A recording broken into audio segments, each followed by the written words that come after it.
back out here in the shop, and I know we don't get in the shop very often right now because we live in Pennsylvania and it's been cold as balls. So, but we're back out in the shop because, you know, every once in a while as guys, we just need to get out in the shop and get away where it's quiet and kind of, you know, we all got a lot going on. I got a ton going on. So let's learn together. Or in this case, I guess, let me teach you. So the first part of the video is going to be for anybody looking to install a drop-in handguard on their AR. Something like this VISM, which is a division of NC Star, makes this really nice drop-in handguard that, you know, even with a factory like quad rail style plastic cone, they're okay. These Magpul furniture, a little bit better, but it's a little thick, honestly. It does have M-Lux spots, which is cool, but you know, for us bros who just want to go out and tack out on stuff, you know, we want to go with something pretty cool. So I actually had this handguard sitting around. My buddy wants to do some Cerakote on this particular rifle. So I said, you know what, man? Let's do it.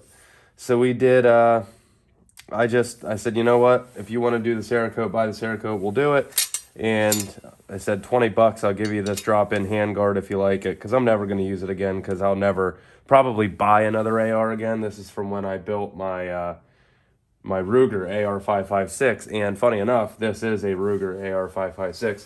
My original quad rail parts are actually right there. His is the Magpul version, so he's got the nice Magpul furniture on it. So let's cut to the chase before, because I had the heat on, but the heat's loud, so I turned the heat back off. So before it gets completely freezing, we're going to tear this rifle down completely, but before we do that, I'm going to show you guys who are, you know, landed on this video because of the title, how to install a drop-in handguard. So the first thing you want to do, regardless of what setup you have, it really doesn't matter. They all work the same.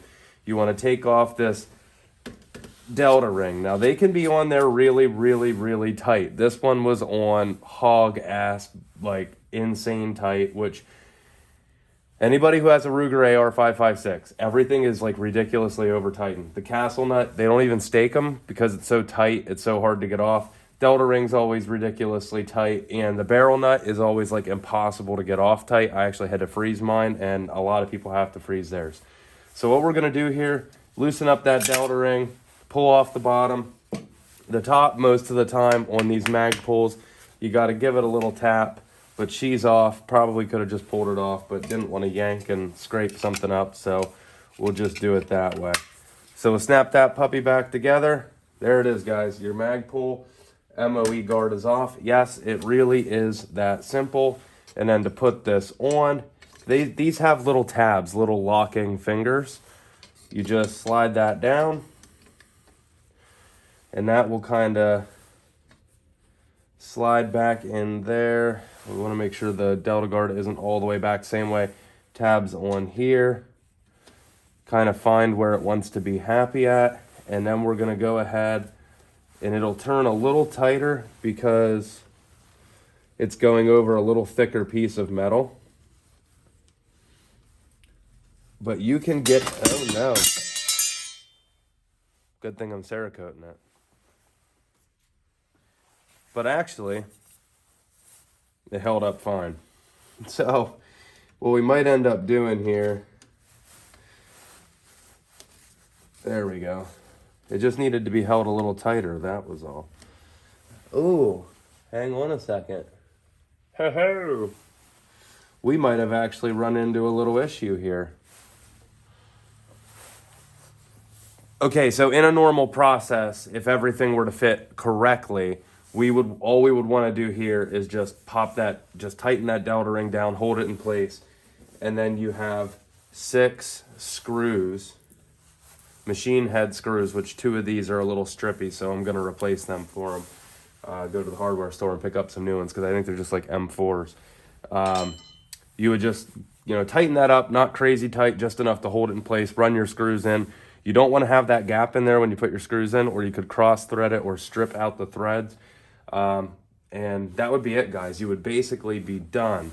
Now, the only problem that we're running into here is this doesn't want to sit on here perfect, and there is a reason why. This does not have the same factory gas block that a lot of these Ruger AR-556s have. Well, that is strange, because this is this is my old Ruger AR-556 gas block, and it is 100% to the T identical to the gas block that is on this. That is quite interesting. I can see where there was some wear in here, so it must have been touching mine. But hang on, let's work through this together. This is, I'm not even frazzled, because, you know, when you do drop-in parts like this, you kind of learn to understand that sometimes things don't work exactly like you wanted them to. I don't really like that, guys. I can't believe that mine would have ever been like that.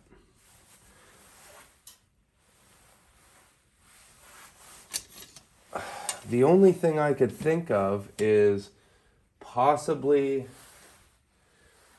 they had a different length gas system, but I just don't, it should all be carbine length, considering it's the same gun, just with Magpul furniture. Literally the same exact rifle, just with Magpul furniture. I don't imagine mine would have been, no, I know mine was carbine length, it wasn't mid-length. So, it doesn't need much. It needs like 1/4 of an inch. So the only thing that I can kind of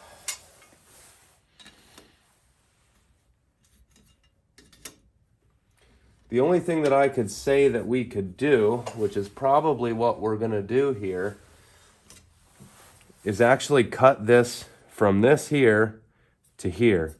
I actually talked to him about that because there's a quick release on this, and if it didn't line up perfect with the quick release, we were going to trim it out nice and neat, so it did, and it doesn't line up at all with the quick release. That is, matter of fact, where this is sitting. That is so strange, guys. I don't know what would be different about his to mine that it would make so this drop-in doesn't want to fit. Maybe I can talk him into just doing a low-profile gas block and a normal handguard, like, you know, normal people. But either way, we can get this to work, because you don't really have to worry about it at all. It doesn't need to touch anything. It's supposed to be a free float. It just attaches here at the barrel nut, and it sits kind of on this, you can see that it has this groove here to sit down on that. And it does. It actually sits down where it's supposed to really well on the top. The fit is basically perfect. That is what it is supposed to do. But the bottom is not. So let this be a lesson. I mean, I see the good in everything, guys. And even though I literally just knocked this Delta ring loose, because I figured I didn't want to struggle with that for 5 minutes on the camera, but I figured it would just be a quick bang bang and we're done. You probably want to do a little bit of research now with this. Again, blindsided, same exact rifle basically, and it doesn't fit the way it did on mine. So the only thing that I can think of is possibly this is a revised version. Something is different with this gas block. It does not look to be that way, but I don't know. I don't understand why this would fit so I mean, you can tell because of the wear that it did rub on mine, but it definitely wasn't that big of a deal. So I guess I'll be right back. We're going to grab a tool. We're just going to make this fit. Let's do it. All right, so I suggest everybody who likes to work on, like, is just generally a man and likes to work on things, go to Harbor Freight, get one of these cheap Dremels. Guys, I've had a $120 Dremel, an $80 Dremel, and a $60 Dremel, and I've burnt every single one of them up. I kid you not. I have one of these that I got 6 months ago that I use at least 2 to 3 times a week, and I've still not burned it up. The only problem is the little brass collets that you use to tighten up different size bits are starting to wear out. So I bought another one. It was $10 and it comes with tons and tons of bits and accessories. They are wired, but other than that, you cannot complain. So I'm not really worried about making this perfect at the moment. I just want to get this material removed and see if this will make it work, and if it will, then we'll go back, clean it all up, and this is going to get blasted and Cerakoted anyway, so it really doesn't matter. Just R&D, because at this point, it's useless the way it is, so we might as well try it. If the guy wants to go with it, we'll go with it.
All right, guys. So great news. After about 20 minutes of cutting and grinding, we have, and it normally does this till you bolt it, we have a really good fit. So basically what I ended up doing is what I said I was going to do. I just made this cut, this M-lock cut, just come straight through. Not worried about this stuff because we're going to sandblast it anyways. I'm going to make sure this looks nice and good, go through and sand it down, block it down so it's one even, plane all the way through these cuts. And that's pretty much it. Still really awestruck at how and why this wanted to work the way it did, but it is what it is. Now we got a really nice fit. I'm really excited about it. So I think it's going to work well. I think Andrew's going to be okay with it. He should be happy with it.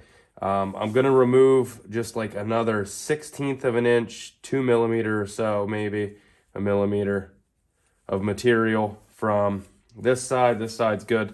And then we should be good to go. It looks really uniform. Pretty happy with it. Definitely want to get more of those diamond cutting discs though, because these regular cutoff wheels aren't very good. The diamond ones aren't like a cutoff wheel. They're just a metal disc covered in these little diamond shards, and they cut through like butter. This was abysmal trying to get through here. But nonetheless, not a big deal. So now on to the second part of the video. Working with, one thing I want to show you quick. Look at this sight. Now this is a cheaper sight, but check it out. That is so cool. I've never seen this before. Your lens cover, you spin, and it has like this Chinese, the fucking fans, like a Chinese fan. It has like that sort of deal comes out. Pretty cool. Anyway, sorry for the swearing. Try to keep it G here.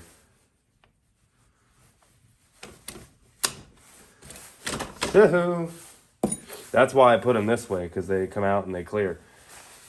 So I said we were going to do a disassembly video as well. Here we are. So this is going to get Cerakoted, and when you Cerakote, guys, you got to tear everything completely apart. So the first thing we're going to do here is get rid of this.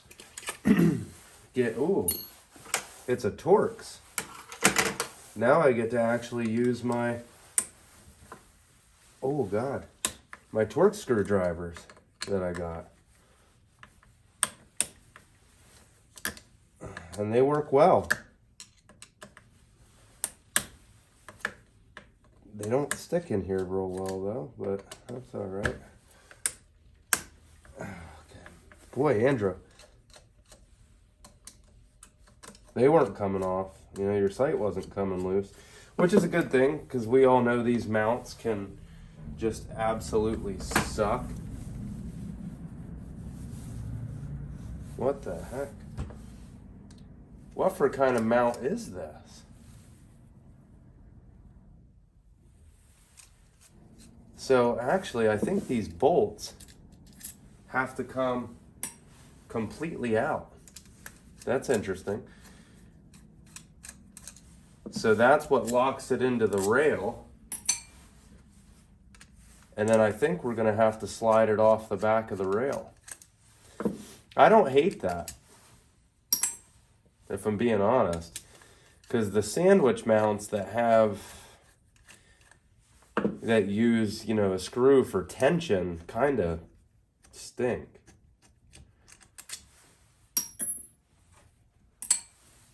So if that's the case, then we're gonna have to take the charging handle. We gotta take the bolt carrier out. I'll just hang Andrew's bolt carrier up here. And this charging handle, I'll just stick over here for now. Sure does, and that just slides off. So, that's cool. Man, I need to make some room on this bench. I don't want to ruin his optics, so I'm going to set it over. That table could have a lot of stuff on it, but it always ends up on my workbench. So like I said before, guys, we got to get this off. We got to strip this whole thing down. So real quick, we're going to strip the lower down. I'm going to move all of my parts out of here into my other magnetic tray. And I'm going to make this Andrew's magnetic tray. So the first thing we'll do here is try to get this puppy here. Wonder if I can get, yeah, all right. That is a great idea to do that, guys, to slide the stock in against. Because then if you slip, it's kind of like, that's what a Giselle action block is. But I'm trying to make my own because I know Giselle is a good company and everything. They make nice stuff. But I just don't see spending $200 or $249 on an action block. I can't see it. Come on, girl.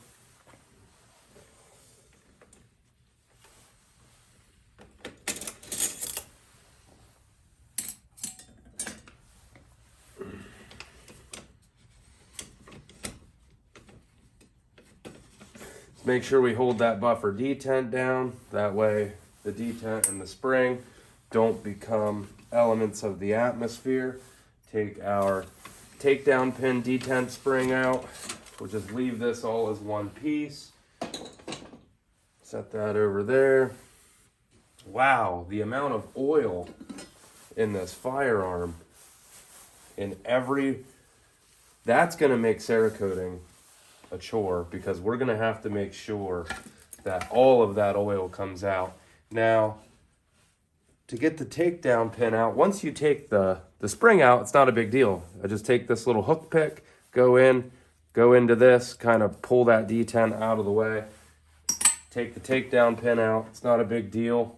Then we'll kind of take this hook and start that out of the way, and then we'll try to take something that's heavily magnetically charged.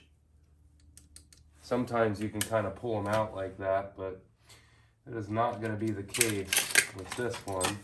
So we'll take this, go in,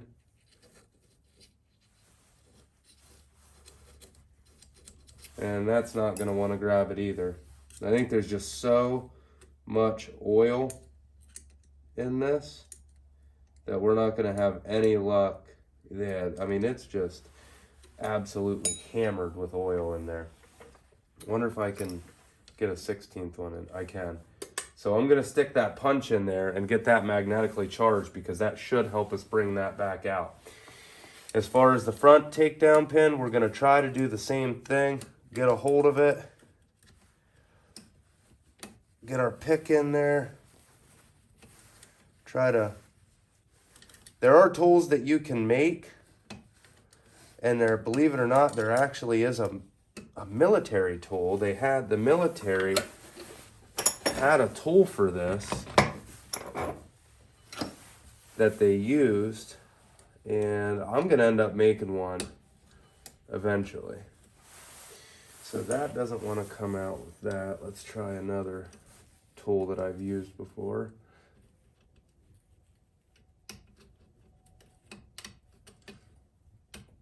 No. Okay. Let's see if we got enough magnetism on here to go in and look at that. See? Circa 2020 with your lesson of the day. Magnetize your tools. It helps. Pulled that takedown pin out without having it, again, go out into the stratosphere. So I'm going to go ahead and let that trigger depress so we don't have that to deal with. This takedown pin is going to be somewhat of a difficult thing.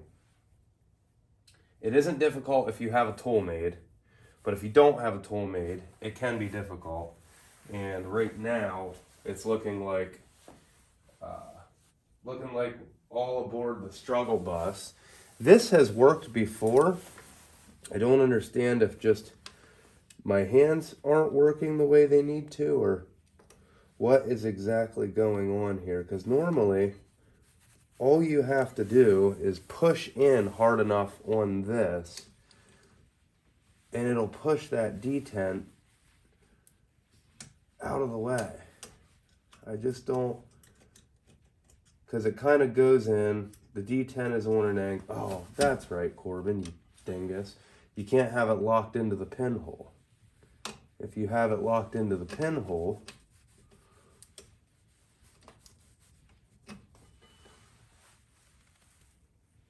all right, we got it. There we go. Again, lesson. It's been a little while since I've taken one out. You can't have the takedown pin locked all the way in or locked all the way out because there is the little groove in here, these little holes that the takedown pin goes in to lock it, and then you can't actually access the angled part of the detent to get it out. So you kind of want to pull this out and just kind of cup this whole system in your hand, and it's not going to hopefully come out. It didn't. There we go. Take our pick, grab a hold of our spring, just enough, and there we go. Spring's out. So takedown pins are out. The next thing we can do is start worrying about our fire control group.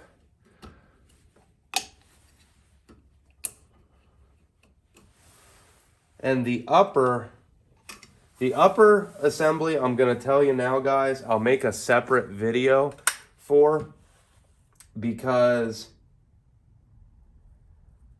this is going to end up having to go in the freezer. I know it. But I do want to show you guys the correct way to take these A2 style birdcage pins out and all that stuff. It is important to me that you guys learn, understand, and know that. So we are going to work on that. Take this punch, work that out, trigger pin. So when you pull this out, that's going to be spring loaded. Make sure you got a hold of it. No big deal. And then once there's no tension on this, you can pull that out. There is a little bit of spring tension on the catch, but normally not that much. That was interesting. And we're probably on this one, lower tolerances say. We are going to have to take the safety out, which is not a big deal. Looks like we have a normal Allen bolt in here. Maybe not.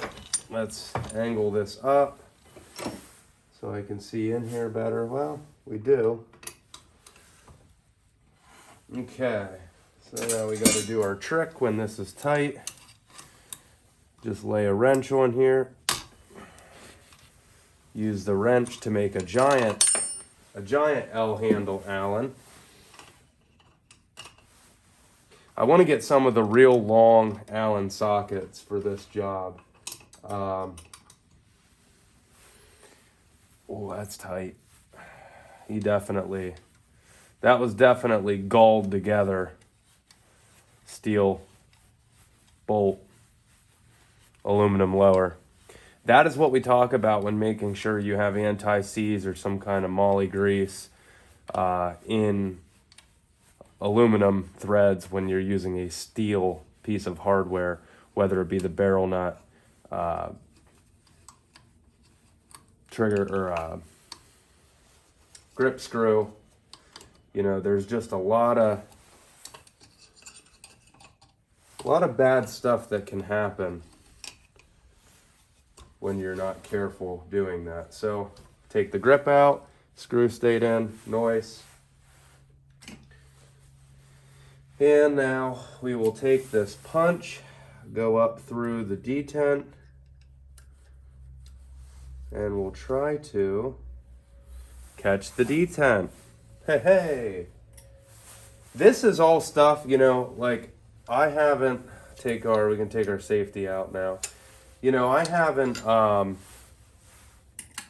never really, like a lot of these little tricks you don't learn when you go to classes, when you take a class, you know, a bare bones class. Like School of the American Rifle, he's another guy on YouTube, guys. If you want to learn more about working on ARs, that's the guy you do it with. He is incredible. And I will say that he has very much created a really interesting way to work on ARs. Like he has, hang on, I'm gonna grab a hammer.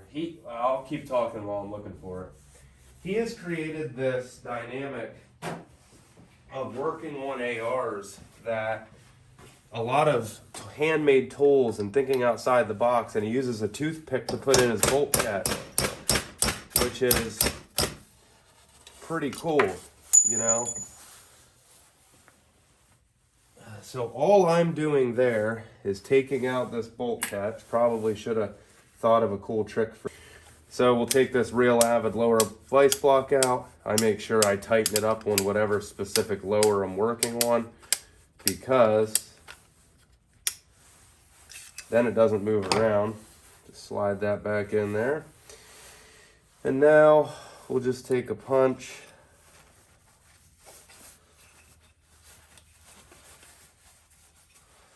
And that's basically how I do my magazine catch. Alright guys, so the lower is done. Let's throw it back on there for visual purposes. And the next thing that we're going to have to work on, we'll do together, is going to be taking off this pinned gas block, this A2 sight block. We won't have to remove the tube, but we got to get the tube out of the lower, or out of the upper, I mean, so we can take the barrel nut off, because we can't Cerakote this with the barrel in it. I mean, I suppose you could, but it's not a good idea. So we will do that on the next time we see ya, and until we see ya, we'll see ya.